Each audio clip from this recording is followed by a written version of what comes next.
Hey Waffle Gang, I do hope you are well. My name is Mark and today we're checking out some more Reddit stories. And if you do love a Reddit story, why not consider hitting that like, subscribe, maybe that notification bell too. And let's crack on with today's first story. Much love, guys. Now today's first story comes from OKCode6742 from the Relationship Advice subreddit. And it says, my 41 female partner of 2 years, 44 male, is adamant I'm cheating on him. I am not. Help. Just a bit of context. We've been together for 2 years. He has 2 kids. I have 1 kid. Irrelevant to this story. We live apart. I bought a home a few months before we started dating and are together only when our kids are with their other parent. He's the guy that has treated me the best of all my relationships and I love him dearly. I'm a chronically anxious and stressed person and he's absolutely my peace. But today, he sucker punched me with this. He's absolutely convinced I'm cheating on him. The reason he suddenly started thinking this is because 2 days ago, I wanted to show him something on my phone. There was an irrelevant tab opened. My Hotmail account that is full of spam. I had this account for the past 24 years, but mostly used my Gmail. He saw quickly in passing that there was a folder with a man's name. Let's say James.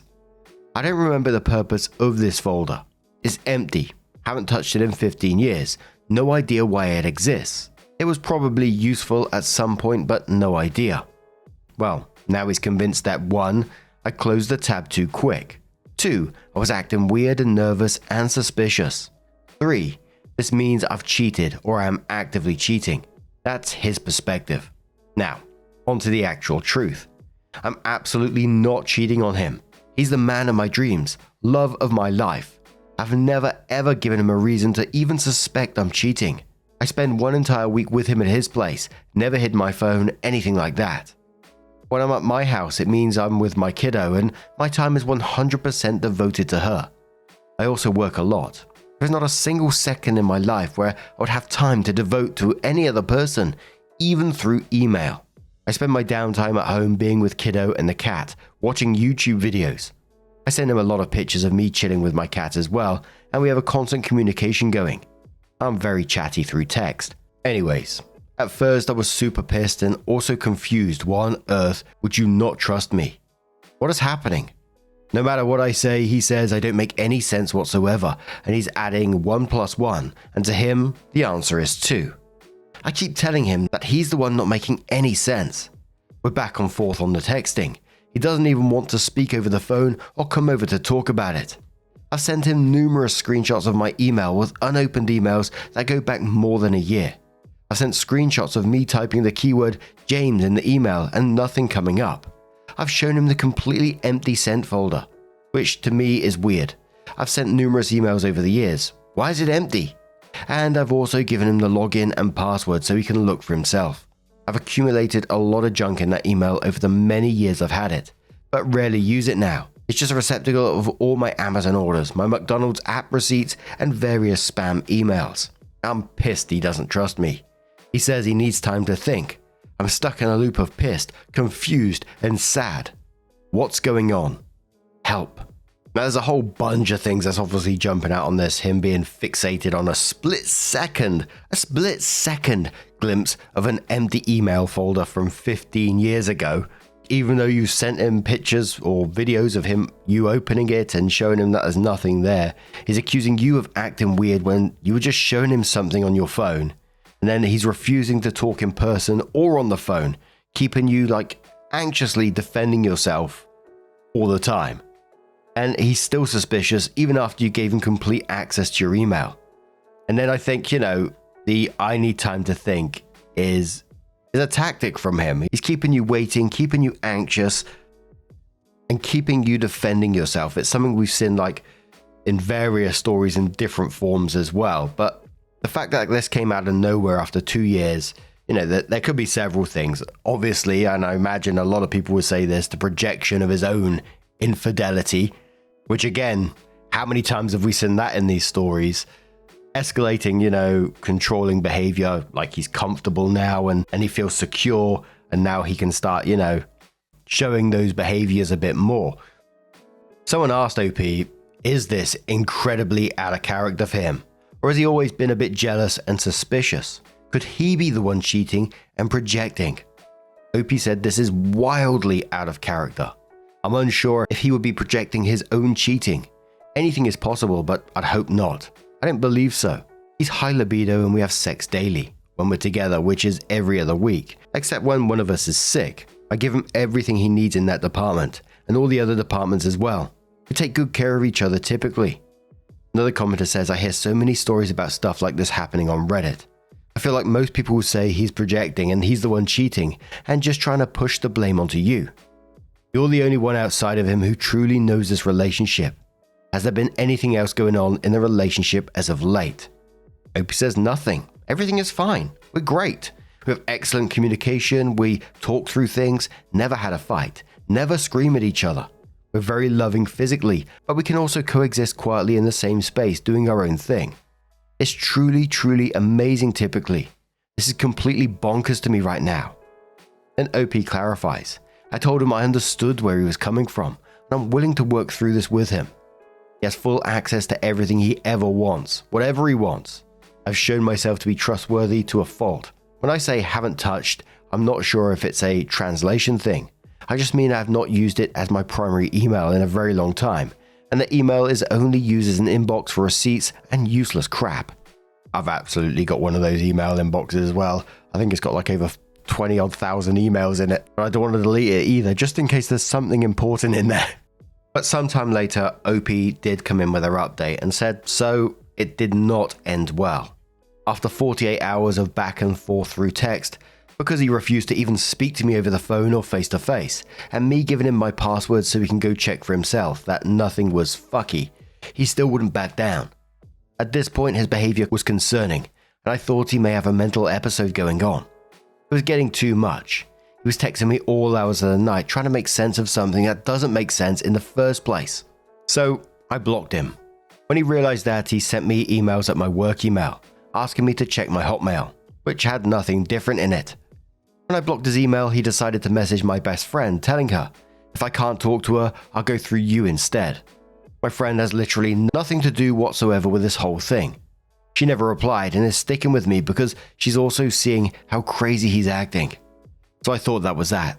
Yesterday at work, I was visibly sad and distressed, and my whole team hugged me, offered support, and had lunch with my other good friend and colleague. So the day goes by. I get off work at 4. I'm walking to my car in the parking lot, flanked by 2 colleagues, and I'm kind of explaining the whole story. They go to one of the girls' car because they carpool. I walk towards my own car, which is parked 2 rows away.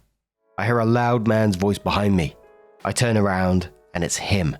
He's walking very quickly towards me and still talking nonsense about emails. I hold my hands up and say, I'm not doing this with you right now. All the while calculating whether I'm safe to go to my car. He was screaming at me that I was a bunch of slurs, and I've never seen him like this before at all. A little energy pushed me to turn around and go to my colleague's car. At this point, I'm shaking and scared. I entered her car and start hyperventilating. They're like, we'll drive you home. He was about 6 feet from the car, hate in his eyes, motioning me to get out of the car. We drove off. I kept apologizing to them, crying and looking behind us the whole trip to make sure he wasn't following. When I came home, my mother was there. I broke down and she called the cops. A nice officer told me over the phone, I've got nothing else going on right now. You're my priority and I'm coming to you as soon as I can. He came to my home, took my deposition, was extremely patient and understanding, explained everything that he was going to do after. My ex was placed under arrest for criminal harassment with certain conditions to follow. Not sure about the legal terms here, but they did not handcuff him or take him to jail. It was just a verbal thing, and he will probably be summoned in court at a later date. I have a good network of people who care, and I believe I'm safe. Thanks everyone. Opie responded to a comment that was below and said, thank you for your kind words. They are definitely patrolling my area more. The officer told me that he was extremely calm and cooperative during his arrest, but knowing my ex, that's just a facade, and he's probably absolutely boiling with rage inside. Have some peace of mind, where I know he cannot contact me, directly or indirectly, and cannot be at my home or place of employment. This is a small town, so there's a chance I might bump into him at the pharmacy or grocery store, but there's nothing I can do about that, and the officer just told me to ignore him and go to a different aisle or area in the store. It will take a very long time for me to get through this. I'm a slow healer, but time heals all wounds, does it not? Someone says to OP, just because they have mental health issues, clearly here, it doesn't mean you have to feel 1 ounce of sympathy or guilt, because whatever is going on, it destroyed any chance of them being allowed in your life anymore. OP says, thank you. I needed to hear this. I'm angry at him, but sometimes during the day, I have small bouts of thoughts like, did I overreact? Am I being too harsh with having him arrested? And I have huge regrets about it. But then I realize, hey, the actual officer of the law told me he had enough motive to literally arrest him. So I'm doing the right thing. Someone asks, is it a brain tumor? Yep, some tumors can change a person's personality drastically. Sadly, this isn't the case here. He's a drug addict and uses multiple times a day, which leads me to think that's where his little mental episode stemmed from. Commodore says, and quotes, but no, my ex, that's just a facade. He's probably absolutely boiling with rage inside. And says, can you talk about this a little more? In your original post, you describe him only using positive traits. But if you know he's probably absolutely boiling with rage inside, that speaks to you knowing he has a temper. I'm not asking to be snarky, but it may be helpful to see if his behavior is not as out of character as you initially thought. Opie says, I understand what you mean. Yes, he did have a temper, but never, ever directly at me personally. Usually be mad at the mother of his children for mishandling a situation regarding the kids, and would go on a rant about how much of a see you next Tuesday she is. But towards me, the sweetest guy there ever was. I guess I didn't think that would happen to me, but isn't that how it usually goes? Never thought I'd be on the receiving end of it. In the same post, OP posts a mini update and says, edit. I just had a 2-hour conversation with his ex. Let's call her Jess. Not the mother of his kids, but the girl he dated between the kid's mother and me. A very interesting conversation. She's lived exactly the same situation as me, minus the calling the cops. She told me he was ultra controlling, physically and verbally abusive to his 2 sons, a bad drug habit, an unhealthy/borderline inappropriate relationship with the mother of his children, and he was psychologically and sexually abusive towards Jess. She told me he used to put her on a pedestal, same as me, but he had a lot of behavior problems that I've noticed but chose to ignore just because I loved him so much. I hope he gets the help he needs. Hope he adds another edit and says, he's following me. Saw him twice today where he shouldn't have been. Documented that to the police station. They're super nice and understanding, thank God. Opie checks in again sometime later to let people know she's okay and says so far so good. Nothing worthy to mention since the second update. I have many people in the hospital I work at offer to walk me to my car. I'm never alone. I'm actually safer at work than at home. Everyone has been wonderful. And the last bit of information just to clarify some stuff, Opie said my ex was going on and on about exactly what you're saying. For context, I've had this email since I was 15 years old, and back way before Snapchats and messages and even Gmail. Hotmail is how we communicated. I have at least 10 folders there, including the one I use with my ex-husband, the father of my child, not the current partner, and his folder is named Babe. That's how much I don't give a shit about that email, and yes, I open it sometimes because A, it's my Facebook associated email, B, I log in on Poshmark with Facebook, C, I get Poshmark related communications there. I don't use that email other than Poshmark, Amazon, and McDonald's receipts, so yes, sometimes it's logged in, but I haven't sent an actual email from there in years. And the mysterious James could have easily been either a young fling or a client when I was a wedding photographer. Seriously, no idea. And that is a pretty scary situation, and I hope OP has taken it as seriously as they can. Sometimes it's always hard to read in text format, but it just kind of felt in ways like it was a little bit like, oh, you know, the police have got it handled kind of thing. I just wouldn't totally rely on that. It's nice if they are handling it well, but in the second edit where he's following you, you know, that's fucking crazy. But what do you guys make of this situation? Let us know your thoughts down in the comments below. And let's move on to another story. Now, our next story comes from Cautious Public 6, and it says, fired and denied a prize after winning a work costume contest. I work in a large office setting in Alabama. It's not a call center, but has a similar environment. Officially, there isn't a uniform, and you can wear whatever, as long as it isn't against the dress code. But several of my managers are religious and very southern judgy ladies who harass certain people in the office over the way they look. either with inappropriate, unwanted compliments or overly judgmental comments. I'm a very tall guy who works out, and I've gotten both sides of it. The latter because I have long hair and they call me a hippie. I know a lot of female co-workers have gotten much worse because of very conservative clothing. And in the time I've worked here, I've sent multiple complaints to HR about comments made to them, which have ended in them being fired in the next week. Being harassed over clothing and body stuff is a big topic among my co-workers, and it has made for a terrible office environment. On the Glassdoor for our company, 75% of the reviews specifically reference this aspect of working here. A few days prior to the 31st, I found out my work was doing a costume contest. I had a somewhat high effort costume I was reusing for a comic convention and decided to wear it again, not really expecting to win. My workplace has over 100 employees, and the top prize for winning included $500 in cash and several gift cards. It is worth noting that the costume is not in any way sexual or inappropriate for work, or more specifically from our dress code. If you are curious, the character I dressed up as was Gonta Gokuhara. Apologies about the pronunciation, and if you Google him, nothing is inappropriate about his design / against our dress code, save for being barefoot, and I broke character for that by wearing sandals. The most inappropriate thing I can think of is that there were fake bug toys in the bug box. Virtually no one in our office is dressed up, which I wasn't expecting, but it made sense. It was me, one new girl who wore a kitty ear headband, and a set of cheap fairy wings, and several of my female managers, all of whom went all out. Everyone in my office has strong resentment for our managers for reasons mentioned above, and I ended up winning the vote because of it. The headband girl won second. I was told that I'd be sent my prize via direct deposit yesterday. I did not, and instead got an email explaining that I was being terminated for abuse of the office dress code. When I called my manager for clarification, she said that my costume clearly violated dress code. After I asked what rule it was that I broke, she told me that I knew what it was, and hung up on me. I'm young, and I've honestly never dealt with a level of blatant unprofessionalism in the workplace on this level before, and I really don't know what to do. Do I have rights on this? They can't seriously do that, right? Marzi D says, it's shitty and unfair. Unfortunately, shitty and unfair is legal. They can fire you for not following the dress code, and they can fire you for following the dress code.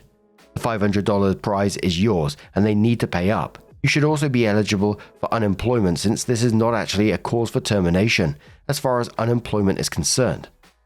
Nukedom says, for reference, the character is a guy in a suit and a tie. Half Awake says, at will hiring standards mean you can be fired for any reason at all. Think of it like you're a kid visiting a friend. The friend's parents own their house and can send you home at any time for any reason. The only difference between this scenario and real life is that you do have a few protections in the workplace, based on protected categories. The Way Baseball Go says, here's a representation of the character for all those interested. And the picture is of like a anime type guy, like was said before, in a suit, with like a bug box around him, super long hair, looks like a businessman catching butterflies basically. And the commenter said the same, it's a character in a suit and a tie with long hair carrying a butterfly net, which OP may or may not have even had with the costume. OP came in with her update and said, Alabama. Well, my problem essentially ended up closing itself out within a day. Had initially planned on writing this last night, but got sucked into a web novel. Worm. Really good stuff, which made me forget about it. A lot of people have questions about stuff, so to clarify, our office does have a defined and written dress code, but it is very lax, at least on paper. Things are specifically listed in what we can and cannot wear, and the latter category is made up of very few things, beyond sexually explicit stuff. As I said, I do not work in a call center, just a similar environment, specifically an audio transcription service. We listen to audio calls and type them out, and we use foot pedals the entire time. But taking off your shoes at your desk is strongly encouraged to make it easy. Because of this, many people wear sandals regularly and no footwear is listed in the dress code at all. I did wear sandals as Gonta, but I always wore those at work. If you brought dress shoes or heels to my job and wore them, I actually think it would make it impossible. If not, give you an injury. And my suit actually stood out quite a bit because basically no guys dressed that formally ever. I did have the butterfly net, not a hammer as some people said. Gonta's not that kind of guy. But one of my managers had a real looking chainsaw, so I don't think this is valid. I told them my name was Gonta and explained the character a bit, but don't think my managers or anyone looked it up and saw Killing Game, as several people had guessed. In the email ranking thing I got, I was listed as Happy Bug Scientist, so I severely doubt this is what happened. Very soon after my initial post, a friend I told about what happened had his father call me, a guy who owns a mid-sized business in another part of town. We spoke for a while about what happened and my prior experiences, and he ended hiring me. It's a much nicer and considerably better well-paying job than my last one, and my bosses don't seem to be crazy, so I'm happy. Glassdoor reviews aren't scary either. I was still a bit salty over the $500, and I had planned on maybe finding out if there was a way to report them for holding a fraudulent contest or something, even if I had a little recourse on the job. But one of my managers actually ended up passing away after a car accident Saturday, and another who was with her in the hospital under critical condition, last I'm told, and has apparently suffered some brain damage. Obviously, I wasn't on good terms with them, but I didn't want that to happen. Pursuing the money at this point seems in bad taste, so I've decided to let it go. She wasn't nice to me, but hopefully my second manager ends up being as fine as she can given the circumstances. Thank you again for the legal advice and empathy. Help me through this, even if things just sort of ended up happening themselves. Workers' rights do seem to be pretty screwed up in this country though. Lol. Holy moly. Now, I'm going to turn this one to you guys. What do you guys make of this situation? How would you have dealt with that at the end? I think I would have went down OP's route, but let us know your thoughts down in the comments below. And just a huge thank you for being here today, getting involved in the stories, your love, your support, your time. It always means the absolute world to me. So thank you so much. And hopefully I'll see you in the next one. Take care and much love.